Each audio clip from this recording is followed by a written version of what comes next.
Hello, friends, ladies and gentlemen. Welcome to the Raymond Nicolet Trust Podcast. My name is Gavrilo Nikolic, and every month I bring you inspiring conversations about future of education, science, and philanthropy from world top academics, scientists, Nobel Prize winners, and philanthropists. My guest today is Dr. Olivera Petrovich. Olivera is a senior research associate at the Department of Experimental Psychology in Oxford. She was a course coordinator and lecturer for Developmental Questions in Science and Religion at the very same university, but recently decided to focus fully on her research. Her main research projects involve children and adults from different cultures and addressing their religious cognition. Her latest book, Developmental Psychology and Young Children's Religious Education, was published by Routledge in December of 2022. If you're curious to learn more about Olivera and her work, you need to listen to this episode. In just a moment, the one and only Dr. Olivera Petrovich. Olivera, welcome to the RNT podcast. Thank you very much. Thank you. Let us start with basics just to warm us up for the conversation that is coming up. Where are you currently and what are you doing as we speak? Well, I'm at home. This morning I was browsing my previously published book in 2018 because I'm now working on a sort of design really of the next one, which I would consider complementing those other two and in a way rounding my argument that I've been building up. So to speak. So yes, comfortably at home and reading. That's quite nice. I assume a lot of people are envy of you that you have enough time to read and to go through stuff that normally people are quite constrained with their timeline of activities to actually find the dedicated slots to read and to advance their reading habits, I would say. Indeed, it's not like that every day, I should say. Now you're destroying dreams or hopes of our listeners that actually lived in the, I would say, in belief that in the end of the day, there are people who actually find time for that. But speaking about your line of work and your interest, which is psychology, maybe we can turn to also another basic question, which is about what prompted you to study psychology in the first place? Well, the very clear idea that that's what I should do came really towards the end of high school.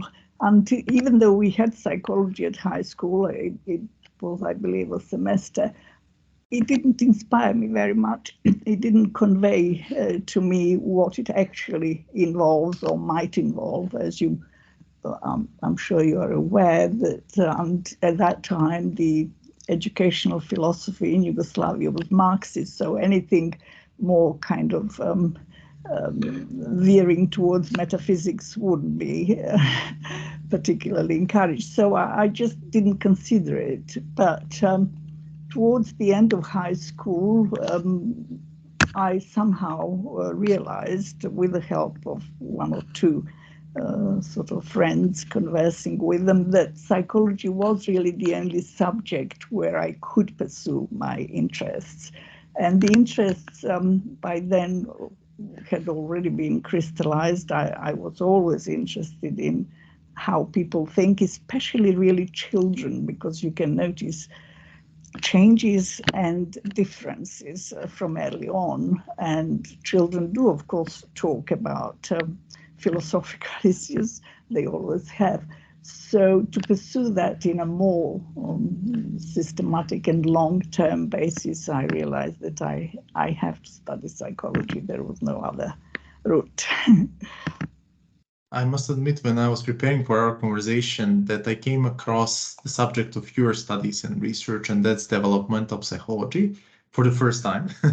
It's something I did not explore neither in the psychology books that I tend to read from time to time, but also not something that I believe a lot of our listeners come across every day. Obviously, everybody knows what is kind of behind that, but not in a way that we are familiar with the definition and how actually research of developmental psychology looks like. So long story short, let us switch to the next basic question, and that is about what is developmental psychology, and can you introduce us to this notion? What is actually let's say, behind it, and how do you look at it?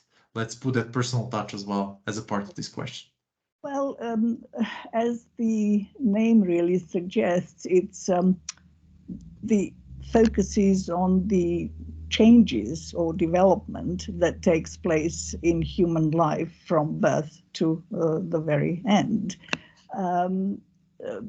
We change most dramatically in the first few years. Obviously, we learn the language, learn to talk, and so walk as well. So it is really the effort to understand the basic processes, the mechanisms that cause those changes. How does, for example, a newborn completely seemingly unconnected to the world socially and cognitively does become an intelligent child by the time they start school and so on. So it's that kind of really theme of the whole of developmental psychology. Nowadays, it has specialized enormously. So you have infant development, a completely different specialism of early preschool or school children's development and so on. In each of those periods, you have certain functions, psychological functions that are dominant, so that people focus on that. For example, in infant development, people are very interested, researchers, I mean, are very interested in how children perceive physical objects, the sort of spatial relations. That's all to do with pre-verbal infants, where you can't talk to them, you can't ask them, but you design experiments with different setups, objects, and so on, and then lead children to respond to those setups. So from their behavior can be inferred what they see, what they do not see, what kind of differences between objects, and so on. So perception is a very, very big topic in the study of infancy. Then language development is an enormous topic in psychology, really, and through the history of scientific psychology, again, different questions tended to dominate the research. For example, can children think without language, or do they need, first of all, to learn language in order to be able to think, and so on and so forth? So that has led to very, very interesting studies and different theories, really. Then later on, with children's social and emotional development, moral development. So these are all very big topics within developmental psychology.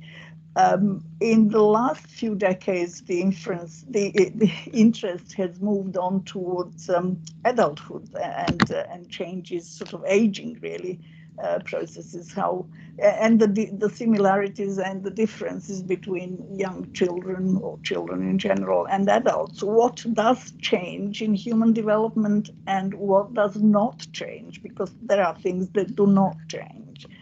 And there are things, of course, those that do change are not always progressive. We lose some of our functions as we get older.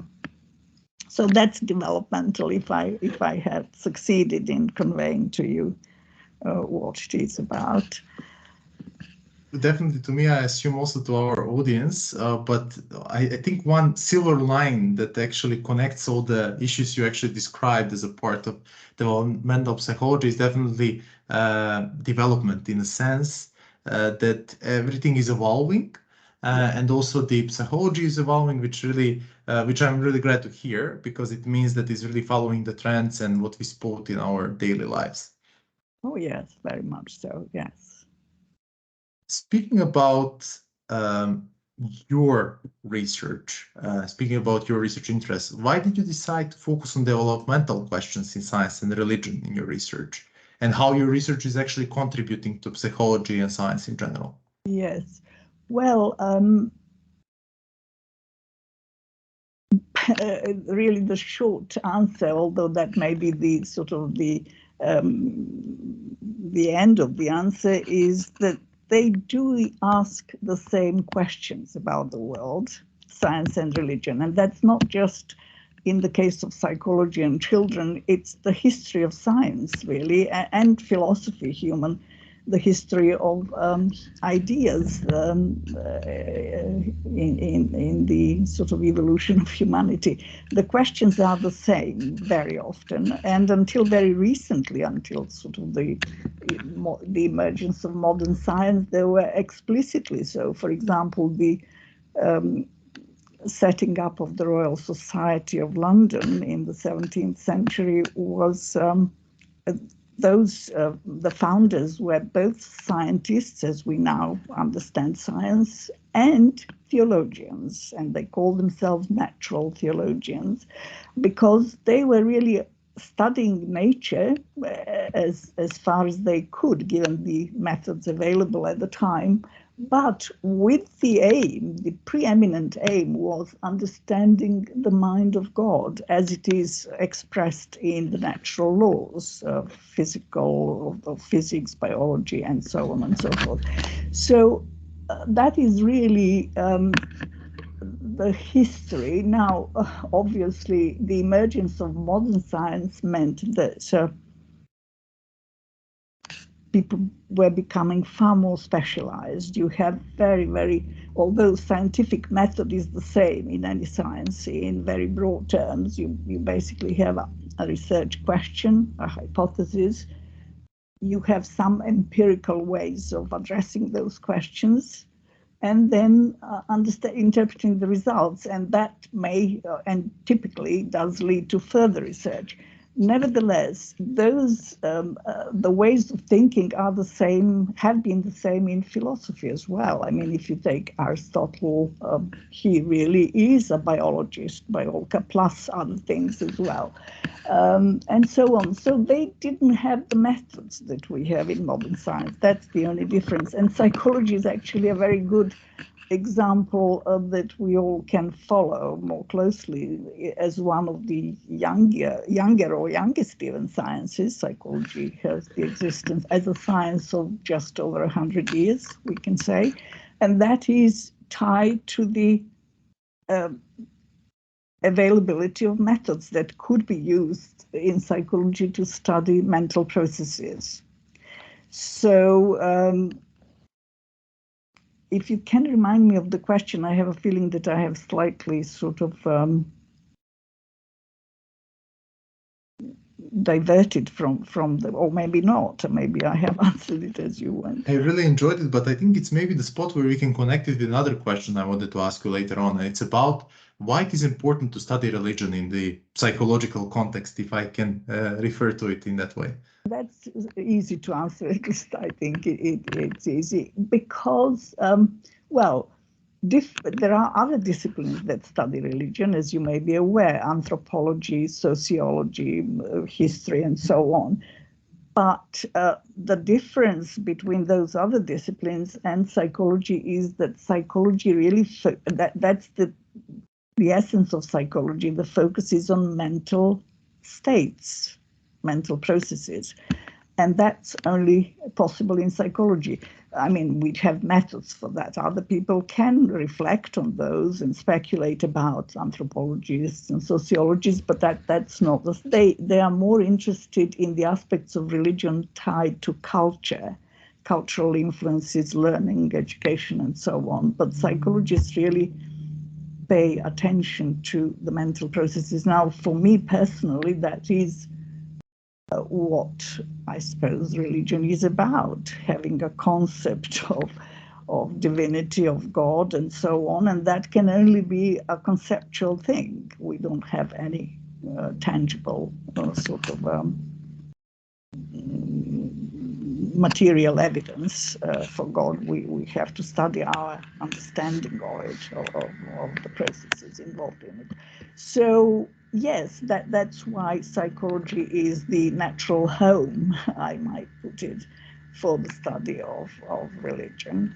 Because I'm assuming I'm not assuming, I know from experience, because of teaching students over the years in experimental psychology, and also in the Faculty of Theology, because they have a course, Psychology of Religion, which I taught for over 20 years for them. They are all interested in the psychological aspects of religion. They really want to know why some people believe, some people don't, and so on. Even when they call themselves atheists, it doesn't commit them to any kind, but they just want to understand the inner workings of religion within the human life. And that is then inevitably psychology. You cannot answer those questions without psychological research. Thank you very much for explaining that. It's definitely a part of the conundrum, if I could call it that way, because religious experience is psychology, but it also affects our mental health and also affects probably our bodies in a way that we probably do not understand. Speaking about your research, speaking about your work with students that you touch base on, and I would like also to address, can you tell us a little bit more how actually the life of university lecturer, former lecturer, if I could refer to you in that way, and researcher looks like, how it looked like when you're active both in research and lecturing? Well, again, I will obviously focus on my own, because that's the most that's the easiest to provide the relevant illustrations. But I should say that it varies from discipline to discipline, and probably from university to university where you work. I found the teaching terms were very demanding. I really didn't have the time for research. My research does involve going to kindergartens and schools, testing children, or seeing adults in the department of psychology when they come. So there really is no time for that, let alone for writing or analyzing your data. The teaching is a very demanding part of that career. Nevertheless, you do actually you do develop ideas while you are teaching, because when talking to students, trying to answer their questions and so on, that pushes your own thinking a little further, or revises your own understanding of some issues, so that I can say that I just don't know whether I would have ever developed this sort of my field of interest without having had that kind of interaction and input from the many students that I had seen and taught and so on. It's a very bidirectional interactive process. That's how I now think, but I can't be sure what it would look like without that kind of. Yes, I found it very fruitful. So in my case, then it meant that I could, fortunately, because the Oxford terms are very short, so it works that practically, factually, really, half of the year, 6 months, is for teaching, active sort of classroom teaching, and the rest is so-called vacation. It isn't really vacation, it's just that students go home to do work, and you can then focus on other things. So that's the time when I did focus on my research more, but it never was enough to really to produce sufficient writing up of what I was doing, so that it's really only when I had finished with the teaching that I could focus entirely on my writing, and was able to finish that long growing first book, and now the second. I can just focus on what I did, but that wasn't possible. There was no continuity, you see. Each time when I, in vacation, when I try to return to my writing, I have to start from the beginning, because I will have forgotten where I stopped in the previous 2-3 months. So that's how it worked. But it was all in all a very good experience. I would not have changed it for anything. You kindly introduced us to my next question, and that's about your book, second book that you published in December 2022. Can you maybe share with us some of the outcomes or some of the conclusions you came about when finishing the book about the children and their development and the connections with the religion, obviously. Yeah. Well, that book too took a longer time to complete because of COVID and so on. You just couldn't get to the libraries, and I did need some educational sort of material for that. But yeah, it was just really, that project was in a way a test of what I had been suspecting for quite a long time to be going on with young children, but it was in the, I needed to test those ideas in the educational setting, really, to see how religious education, which is a compulsory subject in Britain, how it impinges on children, because there is a huge sort of disconnect between developmental psychology on the one hand, what we know through research about young children, and what the educational, that is religious educational literature, assumes to be the case about young children, and then how it develops its teaching sort of programs for them. Really, to put it very succinctly, I think that, and I did find that through the interviews with their teachers as well. I mean, the book is based on research with over 430 children, to be precise, 431 children aged 5 to 7, and 47 teachers of those children from the same school. So it was, and it involved children from a variety of schools, Church of England, Catholic, Evangelical, Hindu, Jewish, Muslim, and non-faith. So there is a really good sort of representative sample cutting across all these differences to see if there is anything that would emerge as common.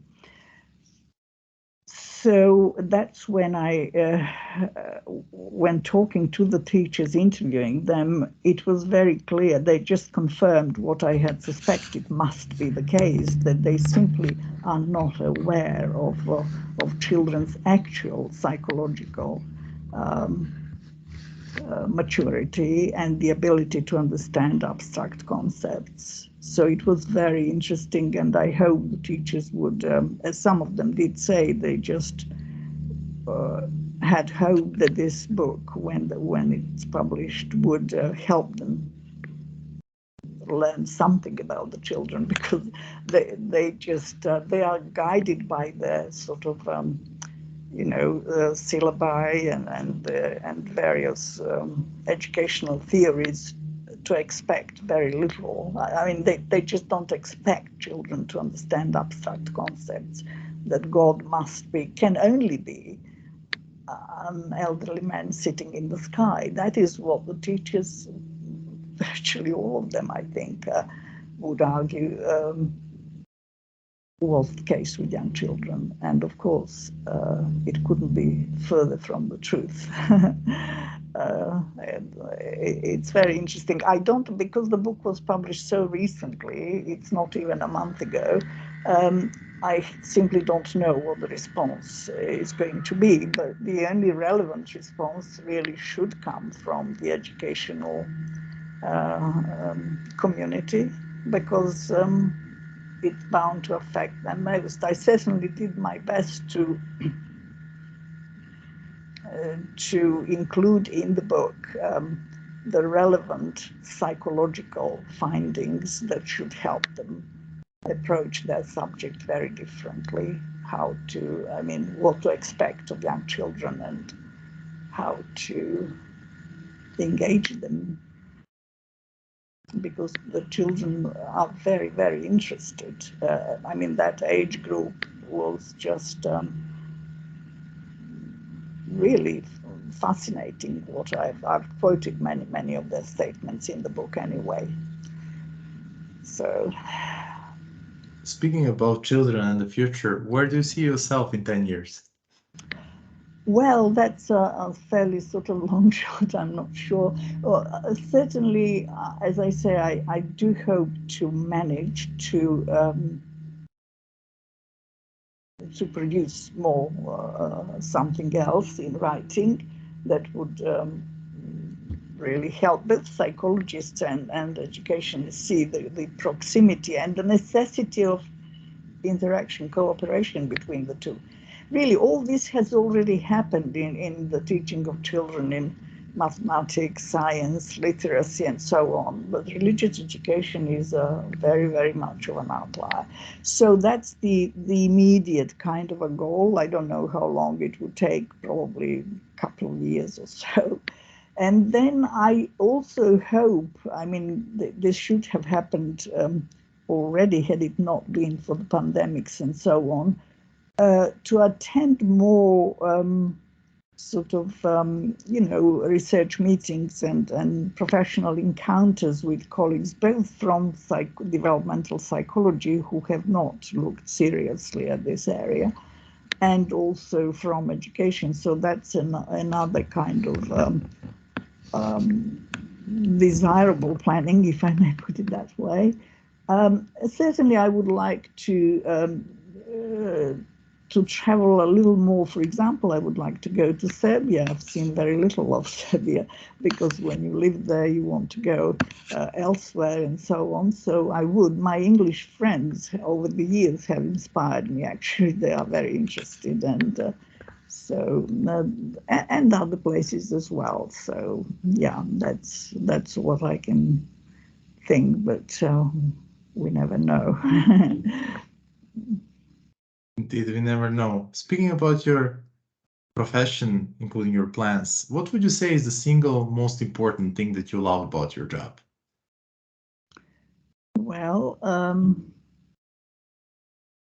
as you got a few bits already from me, I did enjoy every aspect of it, the teaching and different students, teaching different students. But the single, perhaps really the single most important experience, which made me love what I was doing, was this sort of opportunity of talking to people on a one-to-one basis, children, adults, anyone, and giving them, that's what it amounted to, an opportunity to talk about things that they had never, this is their own statements, they had never talked about. Many adults have put it very cogently and explicitly in terms like it is not a normal conversational topic, talking about religion, let alone personal sort of. So this was and they also really, adults were very aware that the reason they had nothing to do with religion as adults was the experience of school religious education that somehow conveyed to them a completely wrong picture. There were wonderful moments, again with adults, for example, when they did almost a mini running commentary on their own thinking while I was talking to them, and my method does involve showing them some photographs of realistic objects and so on. And several of them said, I just never thought about this before. I never looked at the world in this way before. So these are, and the children, they obviously express it in a different way. They were very, very keen to be tested. I mean, in schools, they would, presumably hearing from other children what the questions were about, they just, they would ask me, why am I not on your list? And then I have to tell them that that's because of the age. I have to limit, it depends on their birthday, which they seem to accept somehow. But they were very, very keen. And that was obvious to the teachers as well in the schools that I went to. So these are the moments, a very, really great sense of privilege of being in that position of hearing people's priceless, you could say, thoughts about themselves, about God, and so on, things that they had never revealed to anyone before, as I'm told, as I understand. Olivera, before we close, I would just like to ask you one final question, which is about religion. And I would like to ask you to complete the following sentence. Religion is important because? Well, one thing is because it is a universal phenomenon. There is no culture that hasn't ever experienced or displayed any evidence of thinking in those terms. It's always with us. Even atheists, declared atheists, eminent scientists atheists, spend a lot of time debating religion. So it clearly is a very important component of human personality, of human development, really. And I don't see any benefit to anyone in pretending that it doesn't exist, and therefore it shouldn't be looked at seriously. In order to help really answer people's questions, people do have questions, which are very psychological, you might say. So without appreciating that and taking that question seriously, I really don't think we are doing much for either education or psychology. So yeah, that's why it is important. Of course, I'm talking about religion as a psychological variable, not as a cultural and something to be sort of intrigued about, people's strange behaviors in different cultures and so on. That's not religion as a psychological variable. Olivera, thank you very much for this inspiring conversation about the intersection, if I could call it, of religion and science, and that's in the end of the day really psychology. Thank you very much for being my guest on the RNT podcast. Not at all. Thank you for inviting me.